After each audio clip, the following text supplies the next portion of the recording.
বিশ্বাস করেন ভাই, আজ এতটাই কষ্ট লাগতেছে যে মনে করেন দুই চোখের পানি ধইরা রাখতে পারতেছি না। কি আর বলবো ভাই, মনে করেন যে এই জেবিআর স্কোয়াডটা মনে করেন নিজের হাতে বানাইছি। আপনারা যারা ওল্ড ফ্রি ফায়ার প্লেয়ার আছেন তারা হয়তো সবাই জানেন এই জেবিআর স্কোয়াডটা আপনাদের এই নাইম আলম ভাইয়ের। আর সেই জেবিআর স্কোয়াডের আজ চিতা নামে একটা প্লেয়ার, যার নাম হইতেছে শ্যাম, সে কিন্তু ইন্তেকাল করেছে। ইন্না লিল্লাহি ওয়া ইন্না ইলাইহি রাজিউন। আপনারা সবাই শ্যামের জন্য দোয়া করবেন। আর শ্যাম যদি কোনোদিন আপনাদের কাছে কোনো ভুল করে থাকে, আমি শ্যামের হয়ে আপনাদের কাছে মাপ চাই নিতেছি। আপনারা নিশ্চয়ই আপনারা ওকে ক্ষমা করে দিবেন।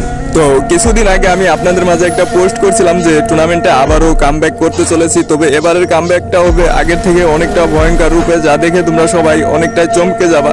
আর চমকে যাওয়ার আগে শ্যাম যে আমাদের এমনভাবে চমকে দেয় আমাদের সবাইকে ছেড়ে চলে যাবে, যা কখনোই মানার মতো না ভাই, নিজেও মানতে পারতেছি না। আর টুর্নামেন্টে আমার সকল টিমমেটের সাথে আমার কথা হয়, ওই সময় শ্যাম একটু অসুস্থ ছিল, তবে শ্যাম আমাদের বলে নাই যে ও এতটা অসুস্থ। ও বলছিল যে ভাই আমি অসুস্থ, তবে খুব তাড়াতাড়ি সুস্থ হয়ে যাব, ইন্ডিয়া যাব, একটা চিকিৎসা আছে, অপারেশনটা করলে আমি ঠিক হয়ে যাব। তো আমি ভাবছি হয়তো ও ঠিক হয়ে যাবে, একটু যে অপারেশনের পরে আমরা আগের মতো আবার টুর্নামেন্ট খেলবো রেগুলার। কিন্তু ভাই জানি না টুর্নামেন্টটা আগের মতো আবার খেলতে পারবো কিনা। তো সর্বশেষ আপনাদের সবাইকে একটা কথা বলতে চাই, যদি সবাই পারেন এক রাকাত নামাজ পড়ে শ্যামের জন্য সবাই দোয়া করেন।